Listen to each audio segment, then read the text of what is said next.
ये है Qatar. Saudi अरब, Bahrain और यूएई के दरमियान वाक़ दुनिया का सबसे अमीर तरीन कंट्री।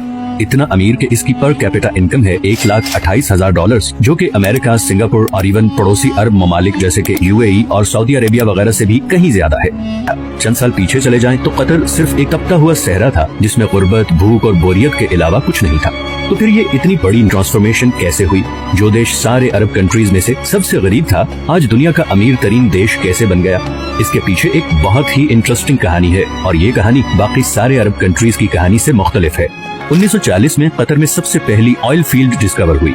1960 तक कतर में तेल की खोज और जमीन से निकालने का काम उरूज पे था और कतर के हालात आहिस्ता आहिस्ता बदलना शुरू हो चुके थे, मगर अभी भी कोई बहुत ज्यादा तब्दीली नहीं आई थी। लेकिन फिर 1970 में शेल ऑयल कंपनी ने इस कंट्री का सबसे बड़ा खजाना दरियाफ्त कर लिया, नॉर्थ फील्ड, दुनिया की सबसे बड़ी नेचुरल गैस फील्ड। लेकिन उस जमाने में गैस कोई बहुत ज्यादा प्रॉफिटेबल नहीं थी और उसकी वजह ये थी कि गैस को सिर्फ पाइपलाइंस के जरिए ही दूसरी जगह भेजा जा सकता था और कतर गैस इस्तेमाल करने वाले देशों से इतना दूर था कि वहाँ तक पाइपलाइन पहुँचाना तकरीबन नामुमकिन था। इसी वजह से शेल कंपनी भी ये गैस फील्ड डिस्कवर करके भूल गई और ये डिस्कवरी ऑफिशियल डॉक्यूमेंट्स में ही दब गई। 1971 में कतर को ब्रिटेन से आजादी मिल गई और वो एक आजाद मुल्क बन गया।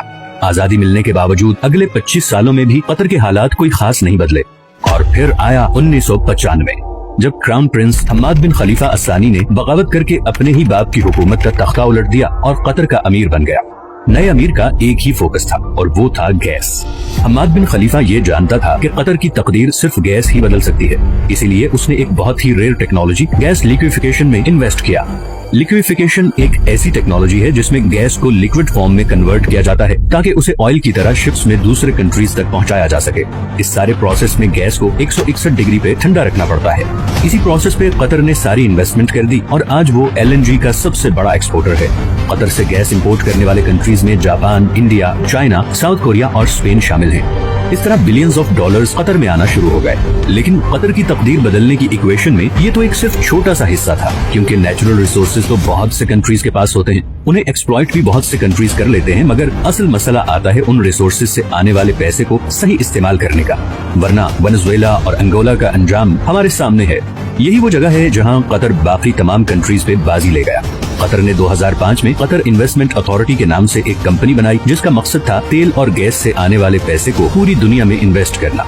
और इसीलिए आज दुनिया के हर बड़े मुल्क और हर बड़ी कंपनी में आपको कतर इन्वेस्टमेंट नजर आएगी, चाहे वो लंदन के बड़े होटल्स, ऑफिसेज और अपार्टमेंट बिल्डिंग्स हों, अमेरिका के बड़े बड़े ऑफिसेज हों, या फिर मल्टीनेशनल्स जैसे कि Volkswagen, Barclays bank, Shell, Tiffany and co, या फिर रॉसनेट, रशिया की सबसे बड़ी ऑयल कंपनी। इन तमाम कंट्रीज और कंपनीज में कतर की हैवी इन्वेस्टमेंट्स हैं, लेकिन ये भी कतर की टोटल इन्वेस्टमेंट्स का एक छोटा सा हिस्सा है।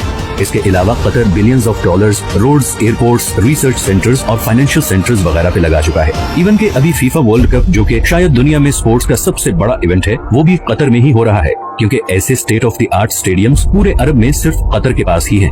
इन सारी इन्वेस्टमेंट्स का मकसद है ऑयल और गैस के अल्टरनेटिव इनकम सोर्सेज क्रिएट करना। अब ये तो थी कतर की इकोनॉमिक साइड। दूसरी तरफ इंटरनेशनल पॉलिटिकल इन्फ्लुएंस हासिल करने के लिए कतर ने दुनिया का सबसे बड़ा अरब मीडिया नेटवर्क शुरू किया, जिसे आज हम अल जजीरा के नाम से जानते हैं। असल में बहुत सालों तक कतर सऊदी अरब के कंट्रोल में था और नया अमीर खलीफा बिन हम्माद ये अच्छी तरह जानता था कि अगर कतर ने दुनिया में एक मकाम बनाना है तो उसके लिए उसकी एक अलग से पहचान बहुत जरूरी है। पूरी दुनिया तक कतर की आवाज और उसका नैरेटिव पहुंचाने में अल जजीरा ने एक बहुत जबरदस्त रोल प्ले किया है। 2010 की अरब स्प्रिंग के दौरान भी अल जजीरा वो वाहिद चैनल था जिसने प्रोटेस्ट को ऑनर किया था और इसकी वजह से सऊदी अरब और दूसरे कंट्रीज से इसे जबरदस्त क्रिटिसिज्म का सामना भी करना पड़ा। अल जजीरा का इन्फ्लुएंस इतना ज्यादा है कि 2017 में जब सब अरब कंट्रीज ने कतर का बाइकआउट किया था तो उसको खत्म करने के लिए जो सबसे पहली डिमांड रखी गई वो थी अल जजीरा को बैन करना। सऊदी अरब और यूएई में तो अल जजीरा 2017 से अब तक बैंड ही है। कतर का बाइकआउट एक मुकम्मल फेलियर था और इसकी सबसे पहली वजह तो ये थी कि सऊदी अरब को इस बाइकआउट में सारे अरब कंट्रीज की सपोर्ट हासिल नहीं थी। इवन कुवैत और ओमान भी इस बाइकआउट का हिस्सा नहीं बने। दूसरा, कतर के ईरान और तुर्की से भी बहुत अच्छे ताल्लुकात हैं, जिसकी वजह से गो के सऊदी अरब और यूएई कतर से काफी नाराज हैं, मगर इंटरनेशनली सारे कंट्रीज कतर को एक न्यूट्रल स्टेट समझते हैं और इसीलिए पूरी दुनिया में सिवाय 6 कंट्रीज के किसी ने भी इस बाइकआउट को सपोर्ट नहीं किया। कतर को गैस की वजह से एक और फ्यूचर एडवांटेज भी मिला है। ऑयल के बारे में तो बहुत से एक्सपर्ट्स कहते हैं कि 2030 नहीं तो मैक्सिमम 2040 तक वो इलेक्ट्रिसिटी से रिप्लेस हो जाएगा, मगर गैस के बारे में ऐसी कोई प्रेडिक्शन नहीं, बल्कि उल्टा गैस की डिमांड मुसलसल बढ़ती जा रही है। अभी रिसेंट रशियन यूक्रेन वॉर में रशिया की जानिब से गैस पाइपलाइन की ब्लॉकेज के बाद कतर गैस की डिमांड 10 गुना बढ़ गई है, क्योंकि अब यूरोपियन कंट्रीज भी गैस के लिए कतर से राबता कर रहे हैं और ये डील कतर को और अमीर बना देगी। 2022 में कतर की एनर्जी एक्सपोर्ट्स पहले ही $100 बिलियन क्रॉस कर चुकी हैं। तो कल को जब बाकी अरब कंट्रीज ऑयल रिप्लेस होने से परेशान होंगे, वहीं कतर को इस चेंज से कोई खास फर्क नहीं पड़ेगा।